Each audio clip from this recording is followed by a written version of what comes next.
bienvenue dans les locaux de Dailymotion. Donc on s'est un peu partagé le travail entre speakers ce soir. Moi je vais m'occuper de Google. Cyril nous parlera un petit peu de ce qui a été annoncé à la build. C'est avec Maxime qui se chargera aussi de la WWDC. On a même eu la démo de Google Assistant qui appelle un salon de coiffure et qui essaye de faire un rendez-vous. Avec surtout les petites intonations de la voix du style Et ça, je trouve ça génial. Je suis ravi d'être là pour la deuxième fois. Donc encore merci à John et à Cyril. Cette année, c'est un peu plus light. iOS 11 était catastrophique. Et du coup, ils ont peut-être un peu rushé, ils ont mis pas mal de bugs. Moi, je me présente très rapidement. Je m'appelle Cyril, je co-anime le meet-up avec John. Donc Android, c'est toujours le vilain petit canard quand on fait du cross-platform. C'est une expérience qui est géniale. C'est top au mood. Tout est sous Git. Hein, j'espère pour vous que vous êtes sous Git. Vraiment. Pour ceux qui ont déjà fait du Silverlight et à son âme.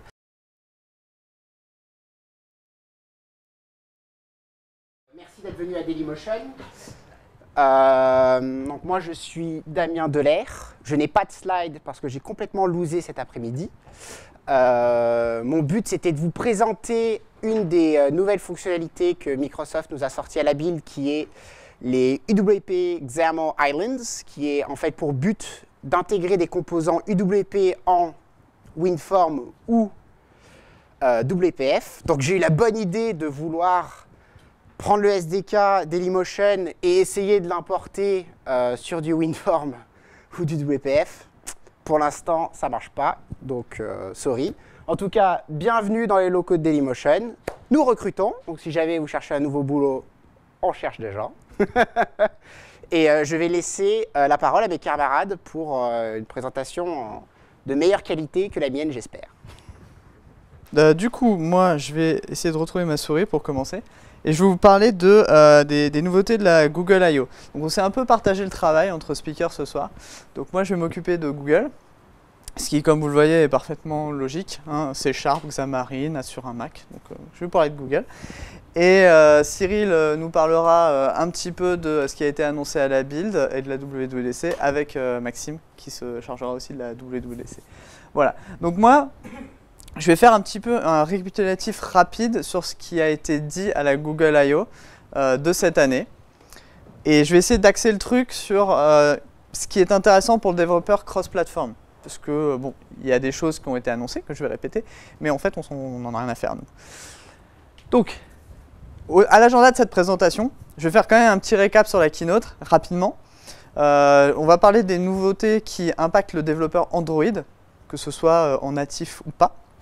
On va parler de Flutter, on va parler un petit peu d'IA, et surtout, je vais vous donner quelques ressources, quelques liens pour aller télécharger et aller plus loin. Donc, en ce qui concerne la keynote, il y a eu un certain nombre de choses qu'on a vues. Alors, je ne sais pas si vous l'avez regardé, d'ailleurs, qui a regardé la keynote ici donc pas beaucoup quand même. Il y a eu quelques présentations sympathiques du style, maintenant, grâce à l'intelligence artificielle, côté Google, ils sont capables de prédire l'apparition de certaines maladies sur des populations à risque ou des rechutes, etc. D'entrée de jeu, on voit des choses comme ça. Ensuite, ils ont parlé de Smart Compose. Smart Compose, c'est quelque chose qui permet d'écrire un peu plus vite dans le Gmail. Donc ça, on s'en fiche un petit peu, mais pourquoi je le cite, c'est parce que c'est encore de l'intelligence artificielle. Smart Photo, le fait de pouvoir corriger automatiquement certaines photos, de les coloriser avec le Recolor, etc. Pareil, intelligence artificielle. Google Assistant, on a une meilleure compréhension. On a même eu la démo de Google Assistant qui appelle un salon de coiffure et qui essaye de faire un rendez-vous. Alors ça, je ne sais pas si c'est fake ou pas. En tout cas, si c'est pas fake, c'était vachement sympa. Avec surtout les petites intonations de la voix, du style Et ça, je trouve ça génial. Donc on va arriver à ce genre de scénario-là de plus en plus souvent. Android P aussi, on a parlé de beaucoup de machine learning dans Android P, donc je ferai un focus un peu plus tard sur Android P. Et les slices, ça, je pense que c'est quelque chose qui va vraiment nous impacter tous directement en tant que développeurs, que ce soit en natif ou pas, ça, on va pouvoir les utiliser. On a eu aussi l'annonce du ML-Kit. J'ai une partie spéciale sur ça, donc je ne rentre pas trop dans les détails. On a un nouveau dashboard d'Android pour la gestion de l'énergie. Alors pour ceux qui ont installé la bêta d'iOS 12, si vous avez un iPhone, il y a à peu près l'équivalent. On peut gérer les choses de manière beaucoup plus poussée maintenant. On a la possibilité, alors ça c'est un gadget, mais on peut retourner le téléphone pour éteindre le son, etc. Et là on voit quelque chose d'émerger à la fois côté Google, et on le verra plus tard côté Apple, où on essaye de faire que les gens soient moins sur leur téléphone. En fait. Donc on va combiner ce qui est intelligence artificielle avec des features pour qu'on soit plus loin du téléphone, de façon à ce que les interactions soient plus efficaces, mais moins rapides. On ne va plus faire 200 fois par jour ouvrir son truc, quoi. Le téléphone va nous donner l'information au moment où il estimera que c'est le mieux, et grâce à l'intelligence artificielle, il est censé savoir quand c'est le mieux. On verra ce que ça fait dans le futur. Voilà. Il y a pas mal de nouveautés qui ont été faites, hein, je vous laisse lire la slide, mais clairement, le truc directeur ici, c'est l'IA. Et dans tout ce qui a été annoncé, il y a beaucoup d'IA. Moi, j'aime bien la dernière feature, le fait de pouvoir faire copier-coller d'un texte sur une image, dans une image en fait. Donc c'est de l'OCR puissance 10 000, quoi. J'arrive, scanner un document. Ça c'est vachement cool. Maintenant, on va faire un petit focus sur Android. Donc Android P. Pour les développeurs natifs, aujourd'hui, il y a quelque chose qui a été annoncé, c'est le Jetpack. Donc le Jetpack, c'est quoi? C'est tout un ensemble de bibliothèques de façon à rendre l'écosystème Android propre. Je dis pas plus propre, je dis juste propre, parce qu'à l'heure actuelle, c'est juste un bordel sans nom. On a des versions de support libre dans tous les sens, on ne sait plus quel package est à quel endroit, etc. Il y a 50 façons d'architecturer les applications. Enfin, et du coup, ça devenait compliqué à débugger. Google, ils ont fait l'Android Jetpack de façon à structurer un peu tout ça. Donc il y a 4 grandes briques fonctionnelles. Il y a la brique fondation, le corps, hein, tout simplement, les briques qui servent de base à toutes les autres. On a tout ce qui permet de faire de l'architecture, donc tout ce qui va être... c'est du MVVM, pas comme on le connaît dans l'écosystème Microsoft, mais ça va être du MVVM, ça va être du binding, ça va être ce genre de choses. On va avoir toutes les briques qui représentent ça là-dedans. On va avoir les behaviors, tout ce qui est gestion du comportement de l'utilisateur, et aussi quelques briques pour simplifier l'UI. Et ça, c'est combiné avec le langage Kotlin, c'est-à-dire que en utilisant Kotlin, ils arrivent à faire des choses qu'auparavant on faisait en 5-6 lignes. Maintenant, on va pouvoir les faire en une seule ligne de Kotlin. Sachant que c'est 5-6 lignes, quand on fait du C#, c'est pareil, c'est 5-6 lignes en fait. On a à peu près en ISO entre le Java et le C# sur le nombre de lignes quand on fait de l'Android. Et justement, quand on parle de Kotlin, il y a un énorme focus de Google là-dedans. Donc ils ont fait pas mal d'optimisation et surtout d'amélioration d'intégration, c'est-à-dire que le langage était supporté hein, depuis l'année dernière, depuis 2017, ça a été officiellement supporté par Google, mais il y avait encore des choses qui ne marchaient pas bien, il y avait encore des petits... je ne sais pas comment on dit en français, mais des hiccups, en gros, des petits trucs qui marchent pas super, qui sont pas encore super bien alignés. Maintenant, c'est bon. Ils ont fait pas mal d'améliorations là-dessus. Il y a aussi un cours sur Udacity qui a été créé de façon à pouvoir aller se former plus rapidement à ça. Je précise une petite chose. Ces slides-là, en fait, vous y aurez accès et tout est cliquable. C'est-à-dire que si je clique sur un lien, ça va dedans. C'est une page web, ce truc-là. Donc, on verra tout à l'heure, mais tout là, tout est lié. C'est-à-dire que si vous cherchez une information précise dans une des slides, vous cliquez dessus, c'est bon. On a aussi une nouvelle catégorie Kotlin pour les Google Developer Experts. Alors ça, c'est quoi? C'est pour ceux qui connaissent l'écosystème Microsoft, on a les MVP. Google, ils ont l'équivalent, les Google Developer Experts. Et auparavant, il n'y avait pas de catégorie spécifique à Kotlin. Maintenant, c'est comblé. Ça veut dire que vraiment, on est sur un first class language ici. C'est vraiment supporté. Avec Android Studio, la dernière version qui s'appelle Canary, on a justement un support qui est officiellement fait sur ce Jetpack. Donc on va avoir plein d'outils qui vont nous permettre de développer plus vite quand on fait du Kotlin. On n'est pas dans le monde cross-platform, mais ça va avoir un impact sur nous. On a aussi des nouveaux optimiseurs, des trucs pour gérer mieux l'énergie, enfin tout un nombre d'outils qu'on va forcément voir arriver après sur les autres technos. Sur du Xamarin, sur du Flutter. Flutter, c'est un cas spécial parce que c'est supporté par Google, on en reparlera. Sur du React ou autre techno. Tout ça, ça va nous bénéficier, on va en bénéficier direct. Il y a aussi, alors ça je l'ai ajouté à l'arrache cet après-midi, un nouveau modèle de sécurité pour la reconnaissance biométrique. C'est passé complètement inaperçu et je suis tombé dessus cet après-midi. En fait, pour ceux qui ont déjà fait du fingerprint sur Android, en fonction du niveau d'API, c'est le Far West. Hein. Si on est inférieur à 23, ça ne se compense pas de la même manière que si on est supérieur à 23. On n'a pas les bonnes clés. Inférieur à 23, il faut générer ses propres clés de chiffrage, alors qu'au-dessus, enfin bref. Il y a plein de trucs qui étaient galères. Maintenant, il y a un nouveau modèle de sécurité qui est là, qui est géré. Et au-delà de ça, lorsqu'on va compiler une application Android, maintenant, si elle est compilée sur un SDK qui est inférieur au SDK 28 et qu'on déploie sur des téléphones qui ont Android 8, ça va afficher le joli warning du style l'application a été compilée pour une version obsolète d'Android, contactez le développeur pour qu'il la mette à jour. Donc ça va très rapidement inciter les gens à mettre à jour les applications. Ce qui fait que ces briques-là qui ont été introduites, à mon avis, vont avoir une adoption nettement plus rapide que ce qu'on a eu auparavant. Ensuite, en termes de distribution, là c'est vraiment, je pense que c'est spécifique natif, mais j'ose espérer que dans les technologies cross-platform, ça va se sentir aussi. Il y a tout ce qui est App Bundle et Dynamic Delivery. Alors ça c'est quoi? C'est-à-dire que grosso modo, une application Android va pouvoir être séparée en plein de petits morceaux et que l'utilisateur, lorsqu'il chargera l'application, ne téléchargera que ce dont il a besoin. Donc par exemple, vous pouvez séparer une application en plein de langues et ça va télécharger que les ressources de cette langue-là. C'est l'équivalent des on-demand resources qu'on a sur iOS, pour ceux qui connaissent un petit peu.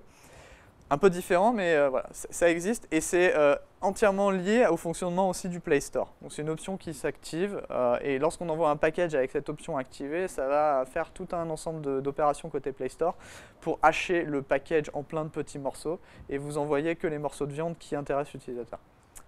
Donc ça, c'est dans l'idée. On a pas mal de nouvelles fonctionnalités dans la Google Play Console. Maintenant, tout le monde peut développer des Instant Apps. Qui sait ce qu'est une Instant App? Très peu, c'est normal. Ça avait été annoncé en 2016, je crois. Ouais, 2016, voilà. C'est en gros une application qui doit être inférieure à 1,4 mégas. Donc en gros, Technoxamarine, au revoir. Donc c'est que du natif. Et qui permet en gros de charger une activité, enfin un écran, voire deux maximum, quasiment de manière instantanée sur le téléphone de l'utilisateur lorsqu'il est sur un site internet ou qu'il reçoit un lien, etc. Et du coup, ça permet d'avoir une adoption nettement plus rapide.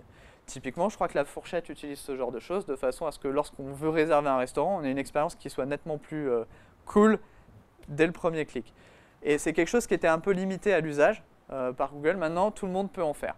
Alors, les contraintes techniques sont toujours là, ça nous concerne moins en cross-platform. Peut-être que ça évoluera lorsque la limite de taille de 1,4 mégas aura sauté. Mais aujourd'hui, voilà, c'est quand même intéressant de voir que tout le monde peut le faire. Et du coup, vu que ça devient un peu first class aussi, on a le support des pubs, typiquement dans les Instant Apps, ce qui n'était pas le cas auparavant. Au niveau de l'engagement. Alors ce qu'on appelle engagement, c'est le fait qu'un utilisateur revienne régulièrement sur une application. Parce que si un utilisateur lance l'application une seule fois par an, c'est peut-être pas intéressant de développer cette application en fait. Tant faire un site web ou autre chose. Et dans Android maintenant, on va avoir plusieurs mécaniques qui vont permettre aux utilisateurs ou qui vont inciter l'utilisateur à interagir plus régulièrement avec l'application. Je parle bien d'interaction, c'est-à-dire que l'utilisateur ne va pas nécessairement avoir besoin de lancer votre app. On va faire une intégration par exemple avec le Google Assistant, c'est-à-dire que lorsque l'utilisateur va parler, l'application va pouvoir fournir des données au Google Assistant qui seront affichées sous forme de petites cartes comme ça dans l'écran de résultats de recherche, ce qu'on appelle des slices. On peut dans ces slices afficher des données en temps réel, du contenu scrollable, enfin, tout un nombre d'informations que vous voyez sur l'écran, mais aussi quelques contenus interactifs. Donc si vous avez, je ne sais pas, une application qui permet de géolocaliser le collier de votre chien, vous pouvez, via un slice, proposer à l'utilisateur de directement appuyer sur un bouton pour voir où est le chien et l'ouvrir directement au bon endroit. Ça peut être, enfin, c'est plein de petits scénarios comme ça qui font que l'utilisateur n'a pas forcément besoin de lancer l'app. L'app a besoin d'être là, c'est ce qui fournit la donnée, c'est ce qui fournit les slices, c'est ce qui va fournir les différentes actions à l'utilisateur, mais il n'a pas forcément besoin de la lancer.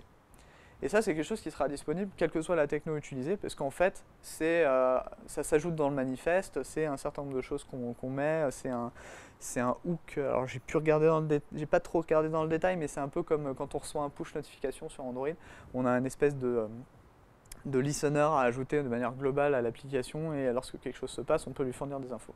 Donc ça, c'est assez cool. Et vraiment, le concept qu'il faut bien imaginer, c'est ça, c'est mon app n'a pas forcément besoin d'être lancée pour être utile. Et ça force à concevoir les applications de manière différente. J'ai parlé que ça pouvait s'afficher dans les résultats de recherche Google, mais ça peut s'afficher à différents endroits, donc dans le Launcher, dans Google Assistant, dans le Play Store, entre autres. Et de mémoire, Google a annoncé que c'était rétrocompatible jusqu'à Android 4.4. Donc normalement, on est tranquille à ce niveau-là. D'ailleurs, si vous ciblez encore du 4.4, désolé. Maintenant, on va parler un petit peu de Flutter. Qui sait ce qu'est Flutter? Un peu plus de gens. Flutter, pour ceux qui ne savent pas, c'est une technologie de développement d'applications cross-platform pour iOS et Android, faite par Google, qui utilise Dart comme langage de programmation, pour différentes raisons, et qui a pour particularité d'avoir le même rendu sur toutes les plateformes, mais en même temps d'être natif. Donc on n'est pas dans de la WebView, on est dans un Canva OpenGL, accéléré du coup matériellement, et Flutter va dessiner dans ce Canva-là tous les contrôles. Donc on n'utilise pas des contrôles natifs. On n'a pas de layout natif, mais on est natif dans le sens où c'est le GPU qui s'occupe de tout et qu'il n'y a pas de WebView. Ce qui veut donc dire que si vous voulez une application qui a rigoureusement le même affichage sur iOS et Android, sans différence, Flutter, ça peut être très cool. Et je dis bien, c'est rigoureusement. Vous ne pouvez pas dire « Ah ouais, mais là, en fait, je voudrais juste un truc natif. » Non. Après, vous pouvez faire des ifs pour charger un thème qui est plutôt iOS ou un thème plutôt Android, mais vous n'avez pas de contrôle natif. Je pense notamment à quand on est sur iOS et qu'on fait sur un iPhone 10 des table view, donc des listes de résultats, et qu'on veut mettre un champ de recherche. En fait, le champ de recherche, il se met dans l'app bar en haut. Sur iOS, sur les dernières versions sur iOS 11. Ça, avec Flutter, ça demandera forcément du code custom, que peut-être Google va faire, hein, peut-être qu'ils l'ont déjà fait d'ailleurs, je ne sais pas. Mais c'est pas, ils vont répliquer un comportement natif à la plateforme.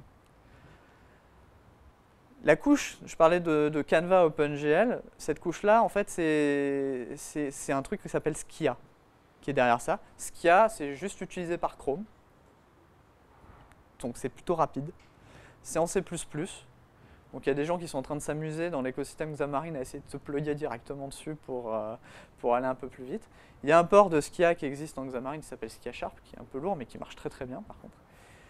Mais voilà, Flutter, on prend un step au-dessus. Aussi, pourquoi Dart? Parce que Dart offre l'avantage de pouvoir être interprété, comme du JavaScript, et précompilé avec de l'AOT, comme les langages Swift, Kotlin et autres. Donc quand on est en mode de debug, on travaille en mode voilà, avec du live reload. Et lorsqu'on on va passer en release, on précompile tout le Dart directement en natif et on ne se pose plus la question. Donc on est sur un intermédiaire qui est plutôt sympa ici à ce niveau-là. Ça c'est pour la petite intro. Google a annoncé du coup cette année que Flutter passait en preview 1 pour sa release. L'année dernière, on était en bêta 1 ou 2 quand ils ont annoncé, je crois. Et la preview 1, ça veut dire qu'on n'est vraiment pas loin de la finale à ce niveau-là. Et ça, c'est vraiment quelque chose d'intéressant parce que si vous connaissez React, on n'y est pas encore au 1. React natif, on en est même plutôt loin. D'ailleurs, Airbnb, ils sont en train de revenir en arrière. Pour ceux qui ne savaient pas, j'ai le lien pour l'article, ça me fait plaisir. Ensuite, au niveau de Flutter, la team Material Design de chez Google annonce officiellement supporter Flutter. C'est-à-dire que tout le design que vous voyez dans Flutter est Material Design 100%, il n'y a pas de souci. La version 2 d'ailleurs, maintenant. Pas mal de choses intéressantes là-dedans. Je vous laisserai regarder. Au niveau de Material Design, j'ai listé tout un ensemble de petites modifications qui ont été apportées dans Flutter. Typiquement, déjà le fait d'avoir des widgets officiels, le fait d'avoir une bottom-up bar, vous savez, c'est les barres qui sont en bas, je pense que le nom parle bien, mais il y avait des options de customisation qui manquaient. Maintenant, il y en a vachement plus et on peut faire des trucs assez sympas. On a le support des chips, alors ça, il a fallu que je vérifie dans le détail ce que c'était. En vrai, c'est des petits bouts d'UI, il y a le lien dessus, cliquez dessus, c'est assez marrant. Je n'avais jamais vu ça dans d'autres plateformes. On a le support de différents décorateurs, un floating action button avec des vraies options de positionnement, pas juste un truc qui était fixe tout le temps en bas, qu'on ne pouvait pas trop customiser. Donc, voilà, on commence à s'approcher vraiment d'une release sur laquelle on peut faire une application décente et performante avec Flutter. Encore faut-il trouver des développeurs Dart. Voilà.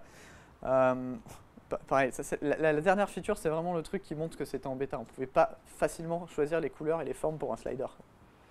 Bon, maintenant c'est corrigé, mais voilà, on s'y approche. Par contre, là où il y a des grosses nouveautés sur Flutter, c'est vraiment au niveau de l'outillage. On a le support en gros, tout ce qui est dans FireFlutter. Donc FireFlutter, c'est Firebase. Si vous ne connaissez pas Firebase, c'est juste la suite d'outils de Google pour les applications. Ça va être une base de données, ça va être de l'analytics, ça va être tout se fait regrouper là-dedans. Ça va être le messaging, donc les push notifications, tout est dedans. Et tous les plugins Flutter sont soit passés en V1, soit en passe de lettres. Donc on est sur quelque chose aussi qui est censé être stable. On a le plugin AdMob qui passe en bêta. Ça paraît bizarre, mais avant on ne pouvait pas facilement faire des pubs en Flutter. Pourquoi? Encore une fois, on est sur quelque chose qui n'est pas natif sur le rendu. Ça utilise ce qu'il y a pour faire le rendu, donc il faut forcément du code spécifique pour afficher des publicités. Ici à ce niveau-là, mais on a un support de bannières, d'interstitiels et de vidéos. On peut commencer à faire des choses intéressantes en termes de publicité. On a la mise à jour du plugin Flutter pour Android Studio et IntelliJ. Ça c'est très cool, mais moi ce que je préfère c'est la dernière, c'est-à-dire que VS Code est officiellement supporté maintenant. Je faisais déjà du Flutter avec VS Code, ça marchait bien. Mais maintenant, c'est supporté par Google directement, avec le support de Dart 2. Dart 2, c'est le jour et la nuit par rapport au 1, parce qu'on n'a plus besoin d'avoir le mot-clé new devant tous les contrôles. Alors, pour ceux qui ne savent pas, en gros, sur du Flutter, on déclare une interface graphique entièrement par code. Donc je fais new layout, new button, new machin, new truc. Ça c'était chiant parce qu'il y avait des new absolument partout. Maintenant on peut tous leur faire la peau et on n'a plus qu'une arborescence à peu près sympa dans le code. On a dans les extras le support des GIF et des WebP. Ça paraît rien, mais en natif, le GIF, même encore aujourd'hui, ça a du mal à fonctionner. Il y en a qui sortent une WebView pour faire du GIF, mais voilà, c'est compliqué. Alors je ne sais pas si vous êtes GIF ou GIF, je m'en fiche. Tab ou espace, pareil. C'est GIF. On a des nouveaux Code Labs. Alors les Code Labs, c'est quelque chose pour s'entraîner en fait. C'est en gros des tutos un peu, enfin même plutôt très riches côté Google, pour s'entraîner au développement. Donc on en a sur Kotlin et là ils en ont fait sur Flutter à ce niveau-là.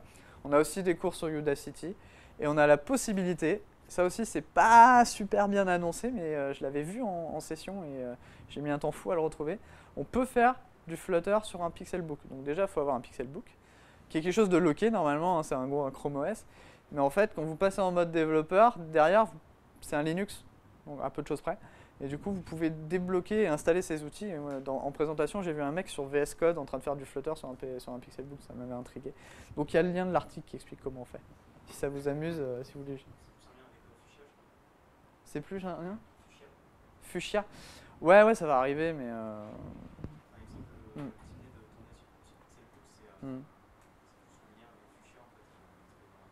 Ouais.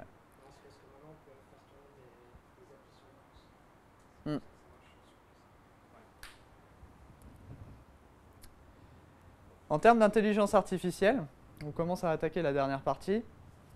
Google a annoncé le MLKit. Alors si vous vous intéressez pas du tout à l'intelligence artificielle, vous avez tort. Ce soir, commencez à regarder des articles. Et le MLKit, c'est quoi? C'est en gros le portail de Google pour tout ce qui est intelligence artificielle. Et ça héberge et ça calcule rang des modèles TensorFlow Lite. Alors, ce qu'on appelle un modèle, c'est un... Qui ne sait pas ce qu'est un modèle déjà? Tout le monde sait ce qu'est un modèle, très bien. Donc ça rend des modèles TensorFlow Lite à ce niveau-là, qui ont pour particularité de pouvoir être exécutés à la fois côté serveur et pour certains d'entre eux côté mobile. Il y a beaucoup de choses qui sont en train de se passer dans l'écosystème mobile aujourd'hui de façon à ce qu'on puisse faire de l'IA directement sur les téléphones. Pas être obligé d'être connecté pour faire ce genre de choses.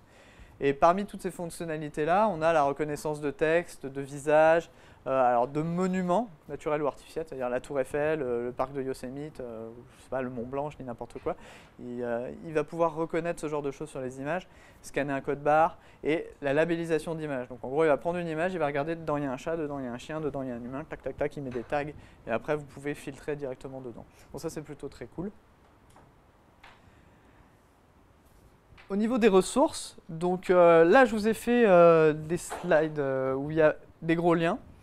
Donc j'aime bien les keynotes résumés en 14 minutes ou 5 minutes parce que parfois c'est un peu long. Donc si vous avez que 5 minutes dans le métro, regardez la Developer Keynote, elle est très cool. Il y a des liens sur Flutter et Material Design. Bref, sur YouTube, de toute façon, il y a toutes les conférences. Tout est cliquable. Pour accéder aux slides, c'est ici. Vous pouvez scanner le code barre. Et sinon, je mettrai les liens directement dans le site de Meetup à ce niveau-là. Voilà. Est-ce que vous avez des questions? Non. Eh bien, je passe la main.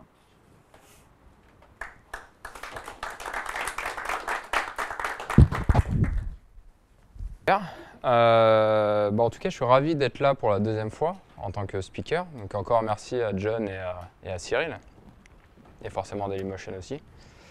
Donc je vais parler de la WWDC Apple.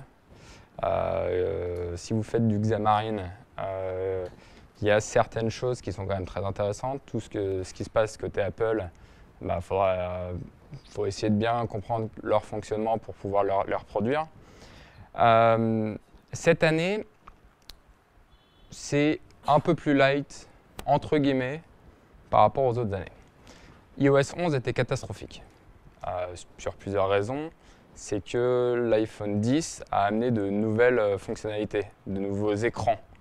Et du coup, ils ont peut-être un peu rushé sur la création de l'iOS 11 et ils ont mis pas mal de bugs. De toute façon, c'est souvent comme ça hein, chez Apple. Il y a toujours une version tous les 3-4 ans qui booste l'OS. Donc on va commencer par iOS 12. C'est un peu important de savoir quels sont les téléphones et iPad compatibles avec l'iOS 12. Et en fait, c'est tout simple, c'est tous les téléphones et iPad qui sont compatibles avec iOS 11 le seront avec iOS 12. Tout simplement parce qu'on booste la rapidité de cet OS. Donc il n'y a pas de raison que les anciens téléphones ne fonctionnent pas. Oubliez, vu qu'on a très peu de temps pour parler de la WWDC, je ne vais pas vous dire toutes les nouvelles fonctionnalités de l'iOS 12. Je vais juste vous dire ce qui va pouvoir vous impacter ou être impactant pour un développeur.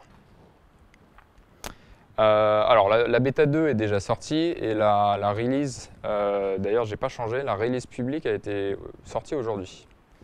Donc vous pouvez déjà la tester en bêta et pour votre téléphone si vous n'avez pas envie de développer, elle est déjà disponible. Alors comme je vous avais dit, c'est beaucoup plus rapide. Vos lancements de vos applications vont être rapides sans rien faire, bonne nouvelle. Le clavier, pareil, c'est quelque chose de très stressant quand on ouvre une petite input et qu'on met un peu 2 heures à écrire quelque chose. Et la caméra, l'utilisation de la caméra, c'est la même chose, ça a été amélioré. Donc, un impact indirect sur vos apps. Les mises à jour automatiques sur iOS. Donc, c'est désactivé par défaut, mais dites-vous que maintenant, ça va être vos applications vont être encore plus mises à jour que d'habitude.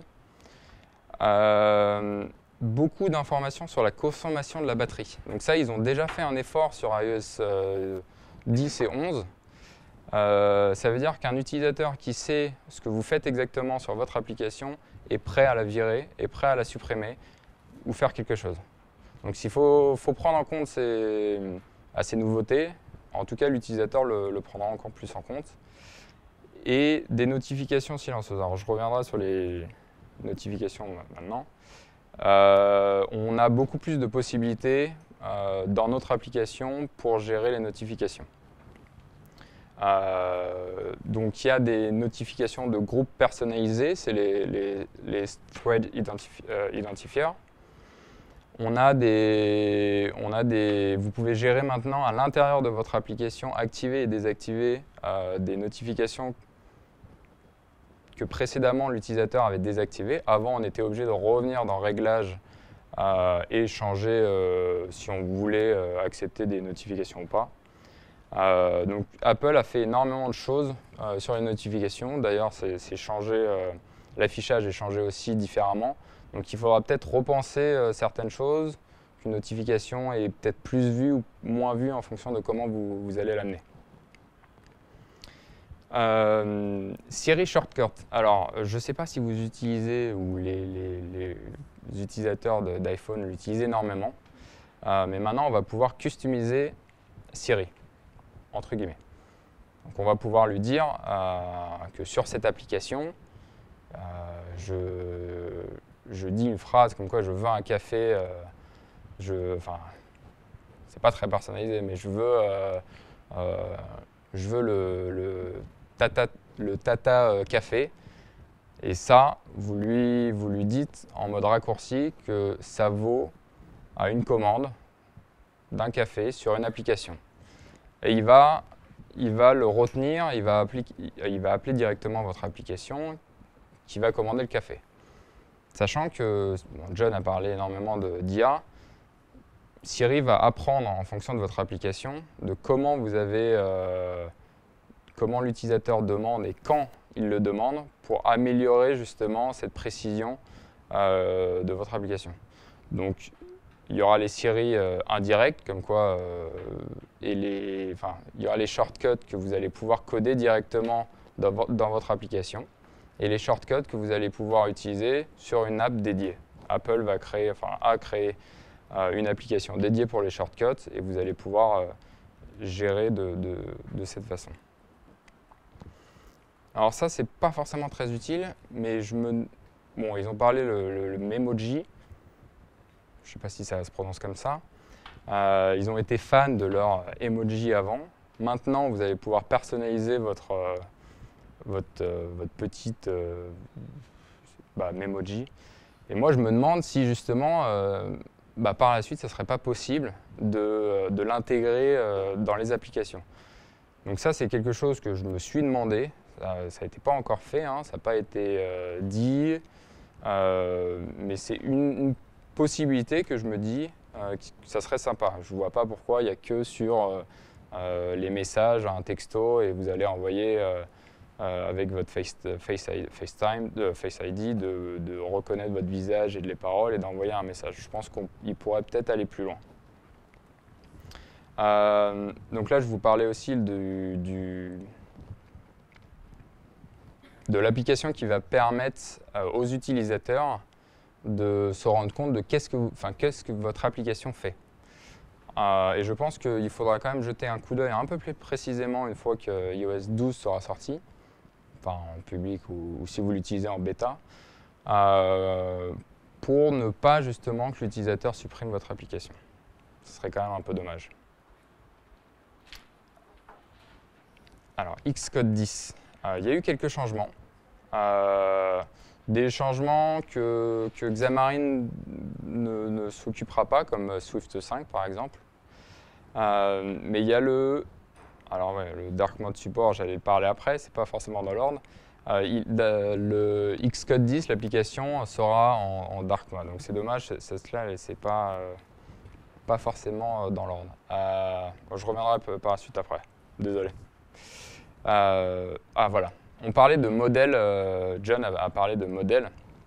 Apple a créé un format pour justement créer, ça c'est pour la 3D. Donc il y a le USDZ, ça va vous permettre de l'utiliser dans vos applications et de faire directement de la 3D et utiliser cette 3D assez simplement. Vous allez pouvoir partager ces fichiers qui sont extrêmement légers, ils ont plutôt bien pensé, ils continuent à l'améliorer. Et il continue à aller dans ce domaine. Je ne sais pas si vous avez déjà utilisé du modèle 3D dans vos applications. Ce n'est pas forcément le plus évident. Les sociétés, pour l'instant, veulent plutôt des applications assez simplistes et pas forcément de jeux ou mais c'est quelque chose. Forcément, Apple a amélioré son ARKit, donc le numéro 2, avec le format. Il va pouvoir reconnaître les visages beaucoup plus simplement et d'une façon améliorée. La persistance des objets seront beaucoup plus précises et il sera retenu aussi si vous quittez vos applications. Donc, la persistance, tout simplement, c'est que si vous placez un objet sur cette chaise et que vous bougez énormément, cet objet est supposé bien rester sur cette chaise à un endroit précis. Voilà. Et petite feature multi-utilisateur, donc vous allez pouvoir communiquer et voir les personnes qui utilisent l'ARKit 2 auto-échangé. Et c'est là où on commence à aller dans le domaine un peu intéressant. Parce que faire de la 3D, c'est bien, c'est pas forcément facile, et surtout toutes les applications ne sont pas faites pour ça. Par contre, l'intelligence artificielle, c'est sûr que vous allez devoir l'utiliser, peut-être pas demain, mais après-demain, c'est une certitude. Et Apple a vraiment sorti les moyens pour améliorer cette intelligence artificielle au sein des applications. Avant, on téléchargeait même pas, on envoyait des données et on attendait la réponse, il fallait avoir du réseau. On ne pouvait pas faire des modèles intelligents, on ne pouvait pas faire des modèles offline et les réapprendre par derrière. On avait un modèle par exemple de reconnaissance d'image. Une fois qu'on avait ce modèle-là, on ne pouvait pas l'améliorer. Maintenant, ça a changé. Ce modèle est très léger. Ils arrivent à compresser énormément les modèles d'intelligence artificielle.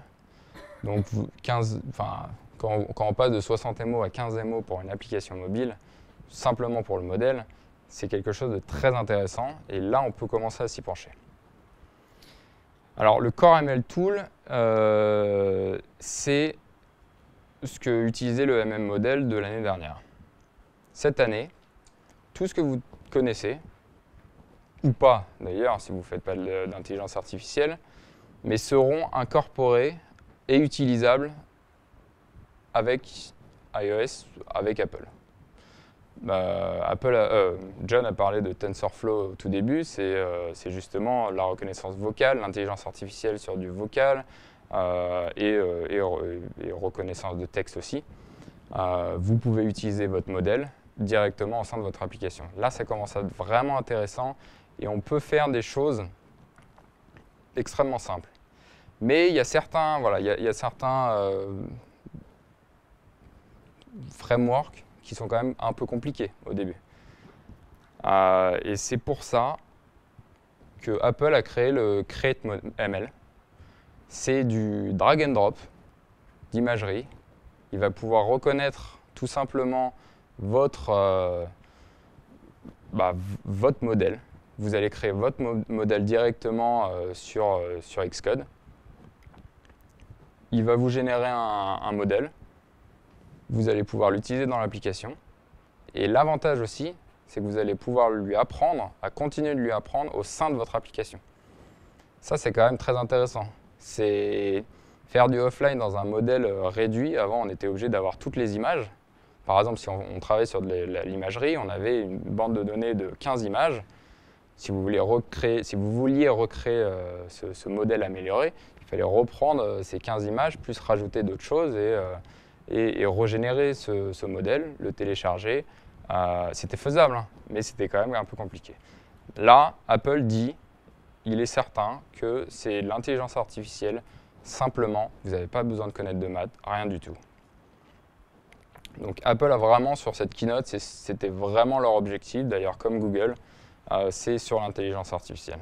Et je pense que les personnes qui ne vont pas sur l'intelligence artificielle, même sur le mobile, vont à bout d'un moment se sentir un peu ralentis. Donc voilà un petit exemple, un input, vous avez l'image et en sortie, vous avez comme disait John, vous avez la plage, le bleu, le palmier, et voilà, et qu'il fait beau. Et après, vous allez gérer vos données comme vous voulez. Mais c'est assez simple. CarPlay, pas grand-chose. Maintenant, c'est disponible à des applications tiers. Il y a déjà les 3 GPS, forcément, parce que c'est pour une application, c'est pour une voiture, hein, donc pour des voitures. Donc c'est quand même le mieux, l'application la plus intéressante, c'est quand même le GPS. Mais maintenant, vous allez pouvoir enfin voilà, créer vos propres applications. WatchOS, pour la montre, pas grand-chose, à part que le WebKit est disponible. Donc tout ce qui est WebView va pouvoir être intégré au sein d'une montre. On dit autant éviter le plus possible les WebView, mais bon, ça peut être intéressant sur le cas d'une montre. Il faudra toujours faire attention quand même à la batterie. macOS, alors vous allez peut-être m'insulter sur le nom, parce suivant qu'on est espagnol, américain, je ne sais pas, Mojave, bon, voilà, je ne vais pas trop me porter garant sur la prononciation du mot. Quelques nouveautés, le dark mode. Le dark mode, c'est tout simplement exactement, ça tous les codeurs codent tous les développeurs codent sur un IDE en noir. Moi, je le fais pas, mais la plupart. Non, voilà, et vos applications, les applications natives sont déjà faites, mais vous allez pouvoir coder. Il y a une API qui est disponible. Coder vos applications en noir. Sauf que c'est pas tout de suite, si c'est tout de suite, c'est disponible tout de suite, c'est quelque chose d'autre qui n'est pas disponible tout de suite. Voilà, il y a quelques petites erreurs dans le... Ça je peux passer, donc ça c'est le dark mode. Le Mac, le Mac App Store a été rechangé complètement. Alors c'est pas un lien directement avec Xamarin, mais je souhaitais vous le dire. Moi, je trouve ça vraiment important de comprendre comment le fonctionnement principal de comment on va télécharger votre application. Alors, quand vous faites un site web, vous allez mettre de la donnée, mais vous allez surtout optimiser votre site pour être en premier dans les recherches de Google ou Bing. Là, c'est à peu près la même chose. L'App Store a changé. Il y a des nouveautés et maintenant, vous pouvez mettre, en plus des images, vous pouvez mettre de la vidéo. Donc, voilà. Et la nouveauté, c'est que vous allez développer une application en iOS et cette application, elle va être portée sur macOS. Donc celle-là, elle n'est pas encore disponible, elle est disponible en 2019, si tout se passe bien. Les applications d'Apple vont être en test, ils vont voir, mais logiquement, il n'y a pas de souci. Et c'est quand même sympathique de pouvoir développer, c'est notre but, hein, surtout avec Xamarin, c'est de faire de l'Android, de l'iOS, et maintenant on fait un peu de Mac. Alors, il ne faut pas oublier, et Apple ne le souhaite pas, vous n'allez pas pouvoir faire toutes les applications, une application iOS, et de le transformer en application Mac. Hein. C'est pas le but. Certaines applications vont être bien pensées, et ça va le faire, mais le AppKit ne va pas être détruit pour faire développer directement sur Mac.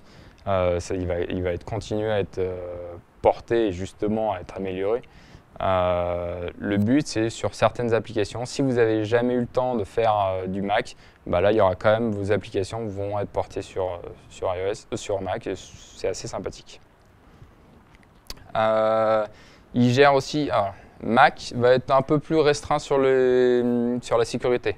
Sur iPhone, vous avez, lorsque vous demandez la liste de vos contacts, si l'utilisateur dit non, vous allez faire 100. Et là, maintenant, ça va être pareil. Apple veut vraiment gérer la sécurité un peu plus, et c'est aussi la fin des apps 32 bits, comme iOS 11 pour l'iPhone. Et pour finir, alors encore 3 slides pour finir, les informations sur les ventes d'iOS, d'applications iOS. Donc vous avez encore de la marge. Hein. Vous pouvez, je pense, on peut se faire beaucoup d'argent. On peut continuer à avoir des des visiteurs et des clients sur nos applications.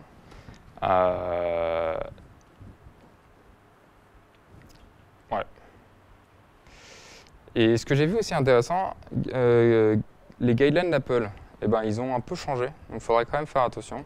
Avec John, on a mis quand même 2 mois et demi, on a eu du travail pendant 2 mois et demi, voire un peu plus, à cause d'un paragraphe d'Apple. Donc il faut quand même les suivre pour être sûr que l'application que vous créez va pas du jour au lendemain être refusée de l'Apple Store. Là, par exemple, ils font vraiment attention aux données que vous utilisez de vos utilisateurs.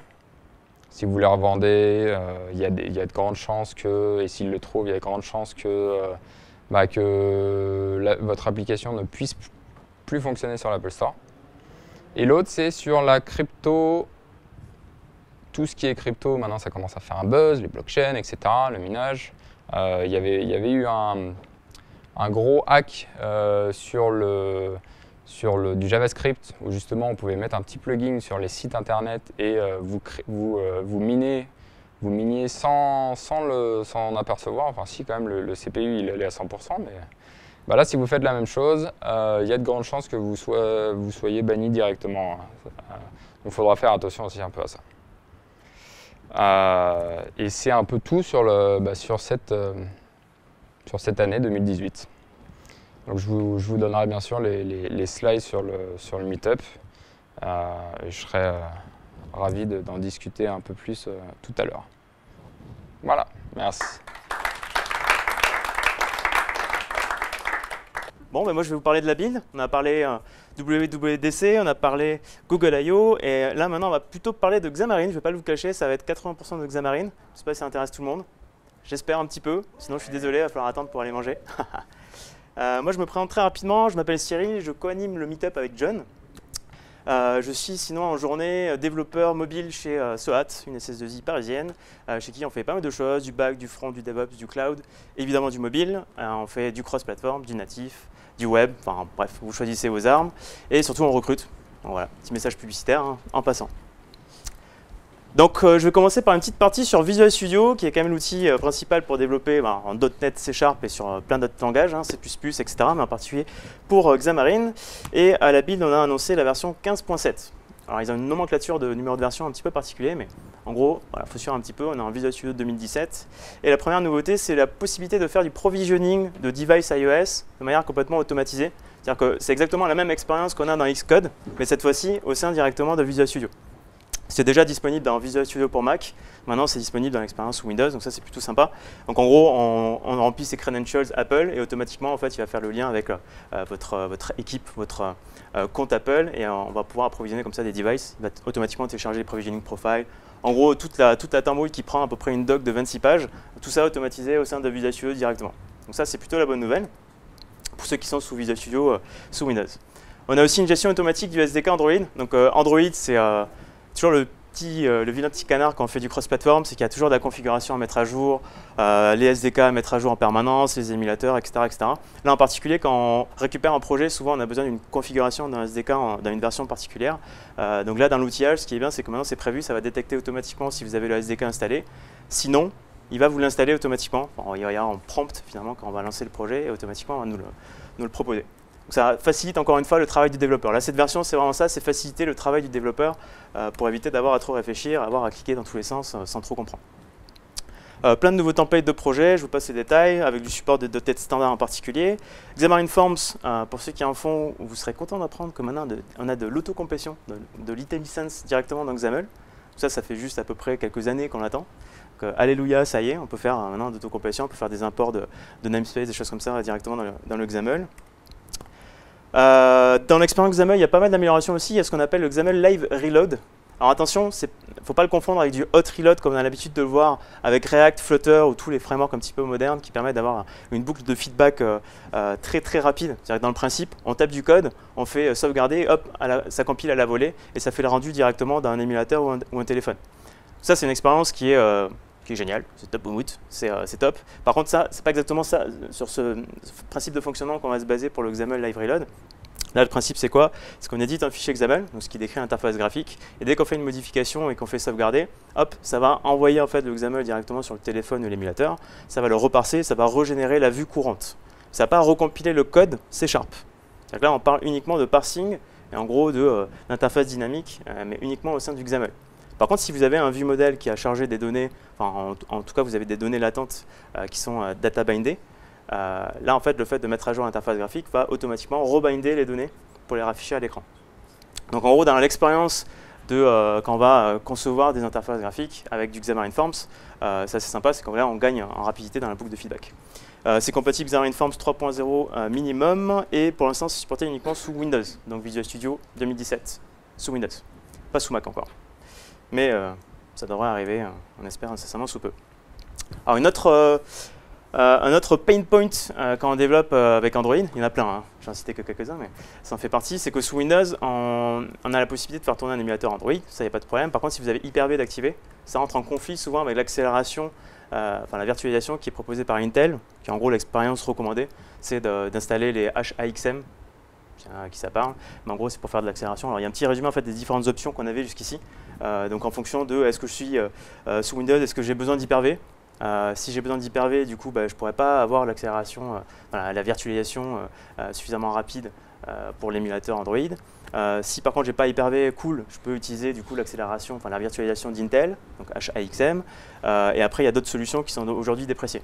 Mais en gros, il n'y a pas de possibilité aujourd'hui d'utiliser et Hyper-V et l'accélération, enfin la virtualisation optimisée by Google. Donc la bonne nouvelle, c'est que maintenant c'est supporté. Par contre, la mauvaise nouvelle, c'est qu'il va falloir mettre à jour Windows 10 dans sa version d'avril 2018. À partir de là, du coup, on peut faire tourner l'émulateur de Google directement sous Windows avec Hyper-V d'activer. Sachant que pour la petite histoire, Hyper-V permet de faire tourner aussi Docker. Ça peut être utile sur certains environnements de développement. Dans les nouveautés aussi qui ont été annoncées, il y a pas mal de petits trucs sympas. On retrouve un petit peu le thème de l'intelligence artificielle au sein de Visual Studio cette fois-ci. C'est qu'en fait, on va avoir une expérience qu'on appelle IntelliCode qui va permettre de nous assister dans le développement. Donc là, ça va être de l'IntelliSense assisté par intelligence artificielle, par l'IA. Alors c'est un peu particulier. On voit un exemple à droite là-bas. Donc en fait, ce qu'a fait Microsoft, c'est qu'ils ont parcouru, je sais plus, entre 200 et 1000 repos sur GitHub. Et ils ont analysé un petit peu les bonnes pratiques. En gros, ils ont fait du machine learning pour analyser les patterns, les bonnes pratiques, etc. Donc ils ont quand même sélectionné leur repo. Ils ont pris les repos qui avaient le plus de stars. Enfin bref, il y a des critères de choix. Et à partir de là, en fait, ils ont généré un petit module qui s'exécute dans Visual Studio directement, à partir du modèle qui a été généré, et qui va assister dans le code. Donc là, par exemple, sur je ne sais pas si tout le monde voit le screenshot. Dans l'idée, on a des paramètres qui sont passés, et puis en fait, IntelliCode, il va nous dire ah, ben tiens, là, tu as fait x2 moins x1, puis après, tu as fait y2 moins x1. Est-ce que tu voulais pas plutôt dire y2 moins y1? Est-ce que tu n'aurais pas fait une faute de frappe? En gros, il a trouvé un pattern, il essaie de nous corriger de manière un petit peu proactive, un petit peu intelligente. C'est assez fort. Dans les faits, ça fait un peu waouh. Enfin, dans la démo, pardon, ça fait un peu waouh. Après, dans les faits, on verra. En tout cas, l'objectif, c'est vraiment d'identifier les soucis dans le code, potentiellement faire des suggestions de refactoring, voilà, trouver des patterns un petit peu inhabituels, des codes smell, des choses comme ça. Donc ça, c'est plutôt sympa dans le principe. Et je ne sais pas si vous connaissez Editor Config, donc c'est un format de fichier qui est cross-platform à la base, plutôt cross-IDE, cross-editor, et qui permet en gros de définir les coding styles et toutes les nomenclatures qu'on veut implémenter dans notre code. Donc par exemple les variables privées, les fields privés, ça va être préfixé par underscore, toutes ces petites choses-là. Les classes toujours en majuscule, enfin bref, ça dépend, ça change d'un langage à un autre. Toujours est-il que sur base de cet outil IntelliCode, on va pouvoir générer un éditeur config. Donc en gros, il va analyser toutes les coding styles de votre projet, il va générer un fichier qui va permettre de restreindre ces coding styles, de les implémenter, de les renforcer directement en analysant le code existant. Ça, c'est plutôt cool. Ça évite de le faire à la main. Ce qui est, en général, on le fait qu'une fois et c'est un peu long, mais bref, c'est toujours en plus. Une autre annonce, alors qui remonte à un petit peu plus loin, mais là en tout cas on est sorti de la preview privée, maintenant on a un preview public, c'est LiveShare. Donc Visual Studio LiveShare, ça permet d'avoir une expérience collaborative entre un Visual Studio et ou un Visual Studio Code. C'est intéressant, c'est qu'on le voit un petit peu sur le screenshot, c'est qu'on va avoir deux personnes qui sont à distance et qui vont pouvoir travailler ensemble et faire potentiellement du pair programming, enfin, vous imaginez un petit peu tous les scénarios. C'est compatible avec Visual Studio donc PC et Visual Studio Code PC et Mac. Parce que Visual Studio Code, lui, est cross-platform et là-dessus, c'est bien supporté. Ce qui est intéressant, c'est qu'on va avoir en fait une expérience où ce n'est pas juste un partage d'écran. C'est-à-dire que je ne suis pas obligé d'être fixé sur l'écran de la personne avec qui je fais du pair programming. Là, en l'occurrence, on va carrément pouvoir streamer le projet depuis, grosso modo, le PC de la personne, sans avoir pour autant récupéré tout le repository, tout le code et tout l'environnement de développement. Donc, par exemple, je peux faire une session de pair programming avec une personne à distance qui fait du Xamarin alors que je n'ai pas du tout Xamarin installé sur mon poste. C'est là où ça devient assez sympa. Ça va même plus loin que ça, c'est qu'on va pouvoir partager des sessions de debug. Donc on va pouvoir mettre des breakpoints et puis analyser à chaque fois, pas à pas, les différentes variables et plein de petites choses comme ça. Donc ça va assez loin, c'est encore en preview. Donc vous pouvez l'essayer, hein, c'est un preview public aujourd'hui et c'est assez sympa à l'utilisation. On va parler un petit peu de Mac, un petit peu quand même. Donc avec Visual Studio pour Mac qui passe en version 7.5, donc c'est pas du tout raccord avec la 15.7. On peut essayer de trouver un lien avec le 5 et le 7, mais il ne faut pas essayer d'en trouver plus. Donc là, on a sur Xamarin, on a l'arrivée de ce qu'on appelle l'Android Device Manager. Ce qu'il faut savoir, c'est que dans le SDK Android, je vous parlais de mise à jour du SDK, il faut penser à faire les mises à jour assez fréquemment. Jusqu'ici, il y avait une interface graphique pour gérer ça, qui était fournie par Google. On ne sait pas trop pourquoi ils l'ont enlevé, donc pour tout passer en ligne de commande, parce qu'on aime bien les lignes de commande. Sauf que sous Visual Studio, en général, on vient plutôt du monde Windows et du développement en mode clic-clic. On aime bien les interfaces graphiques finalement qui nous rassurent. Et donc en fait, Xamarin a apporté ça à nouveau. Donc en fait, ils ont redéveloppé l'interface graphique que Google a enlevée de manière un petit peu plus ergonomique quand même. Et donc ça, c'est intégré directement dans Visual Studio pour Mac, et également dans Visual Studio sous Windows, mais ça c'était le cas déjà de la version précédente. Il y a un petit éditeur aussi pour tout ce qui est Entitlements sous iOS. Je vous passe les détails. Xamarin Forms, j'en ai parlé tout à l'heure, il y a aussi des templates qui supportent maintenant .NET Standard 2.0 sous Mac. Ça, c'est assez récent. Il y a toujours un petit décalage finalement entre la version Visual Studio PC, donc 2017, et la version pour Mac. Mais on voit que finalement, in fine, on arrive quand même à quasiment l'équilibre. En extra, juste pour la petite anecdote, on a aussi le support de .NET Core 2.1. Qui est aujourd'hui en release, j'ai mis RC mais c'est plus le cas, pardon. On a le support de C# 7.2, ça c'est plutôt cool. Editor config, j'en ai parlé tout à l'heure, on a aussi le support pour Visual Studio pour Mac. On peut faire de l'ASP.NET Core, on peut faire de l'Azure Function, ça c'est les petites nouveautés qui débarquent. Et on peut faire, alors ça c'est un petit peu la blague, mais du Team Foundation Version Control, qui est en gros le Version Control by Microsoft qui existe depuis une bonne dizaine d'années.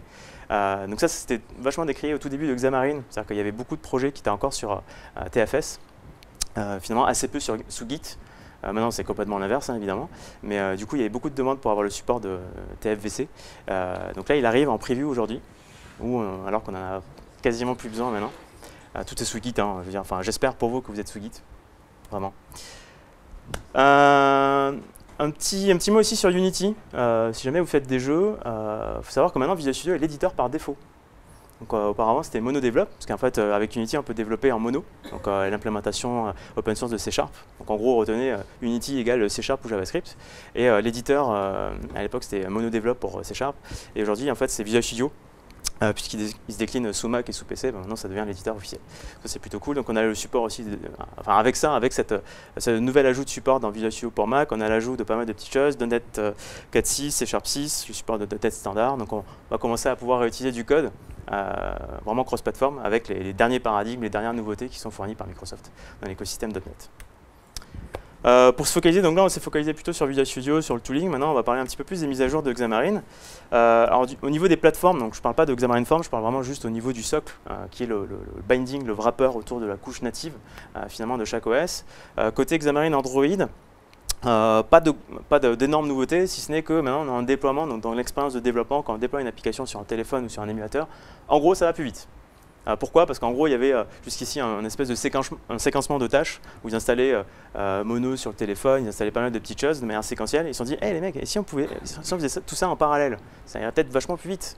Bingo, ça marche, donc ça c'est cool. On peut gagner enfin ça dépend des projets bien sûr, mais on va gagner entre 30 et 50% de déploiement, de rapidité de déploiement, je sais pas si ça se dit comme ça, mais en plus, donc ça c'est sympa. Côté Xamarin iOS, c'est un peu particulier aussi. Ce qu'il faut imaginer, c'est qu'il y a des espèces de wrappers, en gros pour communiquer avec les couches natives. Jusqu'ici, c'était des wrappers qui utilisaient de la réflexion. C'était généré dynamiquement au démarrage de l'application. Donc forcément, qui dit réflexion dit aussi un peu plus en tout cas moins de performance, donc plus de ralentissement au démarrage. Donc ça, ils ont réussi en fait à contourner ce problème en faisant une génération statique. C'est-à-dire qu'à la compilation, on va générer tout le code dont on aura besoin pour démarrer une application avec Xamarin iOS. Et dès lors, on gagne en performance, donc des démarrages plus rapides, les applications vont être plus petites, entre 30 et 50% plus petite, c'est quand même pas négligeable. Moins d'utilisation de mémoire, en particulier au démarrage de l'application. Donc voilà, pas mal de petites choses comme ça. Il y a juste en gros à mettre à jour vers la dernière version de Xamarin iOS et tout ça, c'est gratuit, on en bénéficie immédiatement. Une autre grosse nouveauté aussi qui a été annoncée lors de la build, c'est Xamarin Essentials. Alors Xamarin Essentials, pour ceux qui connaissent un petit peu l'écosystème Xamarin, très souvent on se retrouve à utiliser ce qu'on appelle des plugins. Jusqu'ici en tout cas ça s'appelait comme ça.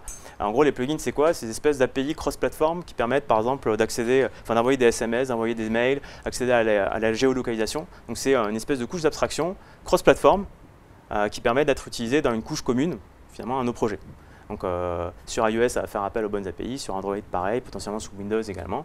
Donc tout ça, c'était regroupé sous le nom de Xamarin Plugins jusqu'ici. Donc ça suivait un template particulier. Souvent, chaque plugin, c'était un package nugget. C'est-à-dire que très rapidement, sur un projet cross-platform, on se retrouvait avec une dizaine, voire plus de plugins qui étaient référencés dans notre projet Xamarin. Le problème de ça, c'est que plus en référence de DLL, plus le démarrage de l'application va être long. Ça a un impact sur les performances qui n'est pas négligeable. Donc en fait, c'est un peu ce constat-là qui a permis sur lequel s'est basé Xamarin pour se dire, tiens, et si on faisait une seule librairie, une seule DLL, qui contient tout ce code cross-platform. Donc finalement, c'est ce qu'ils ont fait. Et qu'on appelle aujourd'hui Xamarin Essentials. Alors ce qu'ils ont fait, c'est très bête et méchant, ils ont pris tous les plugins, ils ont mis sur un même repo sur GitHub, hop, c'est open sourcé, puis on peut contribuer, on peut faire évoluer. Aujourd'hui, il y a toutes ces API. Alors il y a une preview qui, ça évolue encore, c'est encore une preview. J'en ai sûrement loupé plein. Et toujours est-il qu'il y en a un bon petit paquet. Du coup, ça devient vraiment un essentiel, dans tous les sens du terme. C'est-à-dire que ces API-là, il y a 90% de chances que vous en utilisiez au moins une dans vos applications. Et à terme, en fait, tous les templates Xamarin intégreront ce package, c'est-à-dire que ce sera le package Nugget par excellence, qui sera quasiment référencé partout. Donc il faut s'attendre à le voir partout. Donc si vous avez des applications existantes, vous pouvez encore rester sur les plugins, la plupart restent maintenus, mais à terme, ce sera Xamarin Essentials qui l'emportera. Xamarin Forms 3.0, donc ça c'est sorti au moment de la build, avec l'annonce de pas mal de petites fonctionnalités qui vont être assez connues normalement des développeurs XAML, donc pour ceux qui ont déjà fait du Silverlight, PSONAM, WPF, presque PSONAM, et en tout cas UWP, tous ces frameworks-là. Aujourd'hui, en fait, on a la possibilité de faire la gestion de Visual State directement en XAML. Alors pour faire ça de manière très simple, en gros, on peut déclarer différents états qui vont manipuler des propriétés et des valeurs en fait, dans l'interface graphique, et on peut le déclarer directement dans le XAML. Donc le schéma le plus simple, c'est je sais pas, par exemple un formulaire qui est dans un état validé, on va mettre un bouton en vert par exemple pour dire qu'il est validé, et dans un état où il n'est pas valide, donc il y a un problème de validation d'un champ quelconque, là on va afficher un petit message d'erreur, mais ça on va pouvoir le gérer dans le Visual State en définissant à chaque fois plein d'états différents. Bref, donc il y a un petit bout de XAML, c'est assez verbeux finalement, donc ça on peut le gérer aujourd'hui dans le code bien sûr. Demain on pourra, même dès aujourd'hui pardon, parce que Xamarin Forms 3.0 est déjà disponible, depuis la build, on peut le gérer directement en XAML. Après ça a des avantages d'être assez verbeux, donc en fonction des goûts, des couleurs. Pour ceux qui connaissent le display flex en web, on a l'équivalent, même contrôle, qui permet de faire du layout sous forme de flex, donc quelque chose d'assez fluide. On peut faire du wrapping assez facilement d'éléments sur l'interface. Donc ça, pour faire des designs responsifs, c'est assez intéressant. Donc ça, c'est disponible en 3.0. Donc on voit avec des petits schémas en fait les différentes possibilités. On peut donner le sens, on peut faire des espacements entre les différents items, etc. Enfin, bref, je vous passe les détails, mais pour ceux qui font du web, ça va parler sûrement. CSS, je pense que pour ceux qui font du web, ça va parler encore plus. Donc ça fait pas mal de débat. C'est-à-dire que maintenant, on a le support de CSS directement en XAML avec Xamarin Forms. Donc on n'a pas 100% des possibilités du système de style qu'on a dans Xamarin Forms, mais on a approximativement entre 70 et 80%. Et ça permet d'avoir quelque chose beaucoup plus concis et potentiellement d'embarquer des développeurs qui sont plutôt web et de ne pas forcément avoir à les former à toutes les nomenclatures, toutes les possibilités du styling en XAML. Ça fait débat parce que ça ne rentre pas forcément dans la norme XAML au sens plus large. Du coup, il y en a qui sont un petit peu réticents à ce nouveau venu. En tout cas, ça reste optionnel. Donc vous l'utilisez, vous ne l'utilisez pas, ça vous regarde. On a la gestion de la localisation droite-gauche. Donc si vous voulez faire des applications en arabe, en hébreu, ou sur les principales, vous avez la possibilité de le faire directement en XAML, donc de manière complètement simplifiée et limite built-in. Ça fait plaisir. Pas mal d'améliorations aussi sur le Resource Dictionary. Pareil, pour ceux qui ont déjà fait du XAML, ça vous parlera plus. On peut faire des merge dictionary. On peut en mettre plusieurs, donc en fait on peut splitter tout ce qui est dictionnaire de ressources en plein de petits morceaux, donc ça rend le code plus lisible. Donc ça c'est les principales nouveautés. Et là j'ai rajouté, ça n'a pas été annoncé à la build, mais ça a été release il n'y a pas longtemps, donc je me suis dit tiens, tant qu'à faire, je vais vous le lister aussi, Xamarin Forms 3.1. Donc là ça a été release il y a moins d'une semaine, je n'ai plus la date exacte. Et ce qui est intéressant en fait, c'est que dans le développement de Xamarin Forms, c'est un projet complètement open source. Donc la communauté peut intégrer des modifications dans Xamarin Forms. Vous avez absolument accès à 100% du code. Et même en fait, le développement lui-même, c'est-à-dire que la roadmap est publique. Donc, tout est publié, tout est public. Vous pouvez vous renseigner, en fait, savoir les prochaines nouveautés. Tout ça, c'est accessible. Et en particulier, il y a un petit projet qui s'est monté qui s'appelle P100. Alors, ne me demandez pas pourquoi, mais dans l'idée, c'est la communauté qui a en fait listé plein de fonctionnalités qui trouvent assez importantes. Enfin, en gros, du code qu'on a l'habitude de répéter aujourd'hui, que chacun va développer dans son coin. Ils se sont dit, bah, tiens, on va lister toutes ces fonctionnalités et on va en faire un projet communautaire. Et du coup, n'importe qui peut venir piocher et faire ces différentes tâches, ces nouvelles fonctionnalités et les développer pour Xamarin Forms. Donc ça vient boucher des trous, ça vient améliorer l'expérience de développement. Et donc ce P100 project a donné lieu à Xamarin Forms 3.1. 90% des features qui sont inclus dans 3.1 proviennent de ce projet-là. Donc c'est intéressant de voir que la communauté aussi fait évoluer le framework. On a notamment les onglets qui peuvent être positionnés en bas sur Android. Jusqu'ici, par défaut, c'était toujours docké en haut. On a des spans qui sont bindable, entry editor qui sont améliorés avec pas mal de propriétés supplémentaires. On peut avoir un selection mode sur la list view et énormément de bug fix comme d'habitude. Donc je vous le passe très rapidement, mais sachez que ça vient de sortir, c'est tout neuf, c'est tout flambant neuf. Donc attendez un petit peu quand même qu'ils essuient les plâtres, qu'il y ait des différentes services release avant d'utiliser. Je conseille en passant. En tout cas, tout ça, ça fait plaisir. Et pour le futur, il y a un petit projet aussi dont je voulais vous parler. Alors ça ne rend pas très bien sur le slide, mais c'est ce qui s'appelle Xamarin Forms Shell. Donc ça c'est pareil, c'est une feature qui a été proposée pour les prochaines versions de Xamarin Forms. Le principe c'est quoi? C'est avoir une espèce de coquille d'application qui soit unifiée et qui soit prête à l'emploi tout de suite, là, comme ça, dès qu'on démarre un projet, pour avoir une interface graphique qui ressemble à peu près au screenshot là, à savoir un système avec potentiellement des onglets, un burger menu et un contenu qui va permettre de faire de la navigation. En fait, dessus, on va pouvoir plugger directement plein de principes de navigation, de deep link, en gros des paradigmes qui sont assez usuels, qui se répètent très souvent en fait, dans les projets mobiles. Donc ça, pour embarquer des nouveaux développeurs, par exemple, ça va permettre de faciliter la tâche. Ça, c'est intéressant. C'est un petit peu verbeux, on voit au niveau du XAML, mais en tout cas, voilà, ça permet de faire un onboarding plus rapide. Dans les prochaines versions aussi, ce qui est prévu, c'est du binding compilé, comme on a en UWP XAML. Ça, c'est pas encore disponible. Il y avait plus ou moins annoncé que ce serait disponible pour la 3.1, malheureusement, c'est pas encore le cas. Et XAML standard. Donc XAML standard, c'est ce qui vient unifier la norme XAML au sein de toutes les plateformes qui implémentent du XAML. Donc aujourd'hui, c'est Feu, Silverlight, mais surtout WPF, UWP et Xamarin Forms. Xamarin Forms utilise un vocabulaire qui est spécifique à Xamarin Forms parce que justement, ils ne voulaient pas qu'on puisse faire du copier-coller de WPF vers Xamarin Forms. Et là, finalement, ils reviennent un tout petit peu en arrière. Et donc, c'est encore en cours de développement, même s'il y a déjà des éléments qui sont en place. Donc ça, c'est quelque chose qui va l'améliorer dans le futur. En extra, très rapidement, j'ai bientôt fini, vous inquiétez pas. Moi aussi, j'ai faim. Visual Studio App Center, je ne sais pas si vous connaissez. Donc ça, c'est une plateforme qui permet de faire, qui est très centrée sur le mobile et qui permet de faire, grosso modo, du DevOps, donc du build, de la distribution, de la release, distribution release, du crash reporting, du test d'interface graphique, d'analytics. Voilà, c'est les principales briques. Et ça propose en fait des SDK et toutes ces possibilités pour à peu près toutes les plateformes mobiles. Donc aujourd'hui, ça va être du natif, en Objective-C, Swift, Java, Kotlin, Xamarin, React Native. Donc par exemple, il n'y a pas Flutter actuellement, mais j'imagine qu'ils vont l'inclure assez rapidement, j'espère. Enfin, ce serait bien. Du coup, la grosse annonce de la build, c'était surtout l'intégration de GitHub d'App Center dans GitHub. Je ne sais pas si vous avez suivi l'actualité, mais désormais, Microsoft est en train de racheter GitHub. Bon, ça prend sens, hein, on comprend un petit peu plus la démarche. Je dis que là, tout de suite, là, c'est possible de configurer depuis un projet GitHub un connecteur au travers du marketplace vers App Center. Ça, c'est assez cool, ça veut dire qu'on peut commencer à faire de l'intégration continue à partir de GitHub directement connecté à App Center et faire du déploiement, etc. Alors une petite parenthèse pour les Progressive Web Apps également, c'est vrai qu'on n'en parle pas beaucoup, on est assez centré natif cross-platform, je me suis dit que j'allais dire un petit mot aussi. Il y a eu pas mal de petites choses qui ont été aussi annoncées à la build. Donc ce qu'il faut savoir, c'est qu'aujourd'hui on peut publier une application Progressive Web App sur le Windows Store. Par contre, c'est un process qui est manuel. À terme, demain, ce qu'a prévu Microsoft, c'est d'indexer au travers de Bing directement les sites et voir s'ils sont compliant, en gros, avec la liste de validation qui dit, d'après Microsoft, que l'application est une Progressive Web App. Et potentiellement, au travers de cet indexing, va rajouter directement le site web au sein du Windows Store.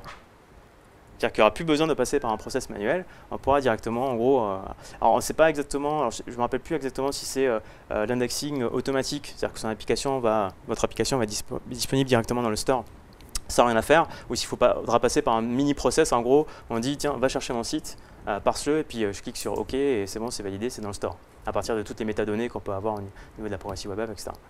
Toujours dit que le process va de plus en plus s'automatiser à ce niveau-là. Et il y a un petit outil qui s'appelle Sonar Whale qui permet de vérifier la compatibilité Windows, valider que le moteur, le petit robot Bing va pouvoir valider votre application.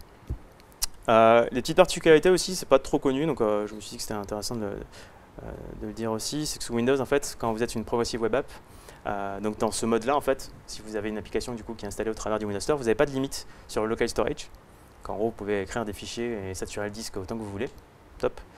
On a accès surtout à des API Windows pour tout ce qui est gestion des tuiles, des notifications, par exemple lister des contacts, etc. etc. Donc c'est assez rigolo, ça veut dire qu'il y a une espèce de pont qui est fait avec l'OS pour avoir des fonctionnalités natives qui normalement sont disponibles que sur des applications installées sur un téléphone. Voilà, en tout cas sous desktop en l'occurrence. Puis à terme, ils ont prévu de faire même des appels de C#, C++ directement en JavaScript au sein d'une Progressive Web App. Donc ça, dans un premier temps, il faudra sûrement compiler, packager l'application avec Visual Studio. Mais voilà, c'est une fonctionnalité qu'ils ont prévue, donc c'est assez rigolo. Un petit mot rapide aussi, puisqu'on parlait d'IA tout à l'heure, sur les Cognitive Services. Donc c'est le module, c'est tous les services qui sont proposés par Microsoft pour faire du machine learning, d'IA, etc. Donc c'est des services prêts à l'emploi. Alors très rapidement, il y a le Microsoft Speech Service qu'on peut utiliser sur un mobile, qui vient unifier en fait tous les services qu'il y avait autour de la reconnaissance vocale, la synthèse vocale, etc. La traduction. Ah, petit loupé d'animation. Ok. Alors, très rapide. Donc Bing Visual Search, ça fait l'équivalent de Google Lens. En gros, vous prenez une photo et je sais pas, vous croisez quelqu'un dans la rue qui a un super polo, vous voulez le même, vous le prenez en photo et ça va faire de la reconnaissance d'image pour essayer de retrouver le même polo sur Internet, grosso modo. C'est ce que j'ai essayé de montrer sur l'image, qui s'affiche très rapidement. Ça, c'est assez sympa, c'est disponible depuis la build. Il y a aussi le Custom Vision. Donc ça, de base, on peut entraîner des modèles en fait, en fournissant plein d'images, en les catégorisant, et du coup derrière on sort un modèle format TensorFlow, CoreML ou NNX. Et en fait aujourd'hui, donc le service continue à évoluer. Il est en preview. En fait, ce que ça permet de faire maintenant, c'est carrément au sein d'une image, localiser un élément de l'image. En fait, ça va reconnaître tous les objets, ça va faire de la reconnaissance d'objets en fait sur une image, et potentiellement, comme on le voit sur le screenshot, vous délimitez la zone dans laquelle apparaît cet élément, cet objet, dans l'image. Là, on commence à rentrer dans des scénarios un petit peu plus évolués. Donc c'est compatible à peu près avec tous les formats de machine learning du marché.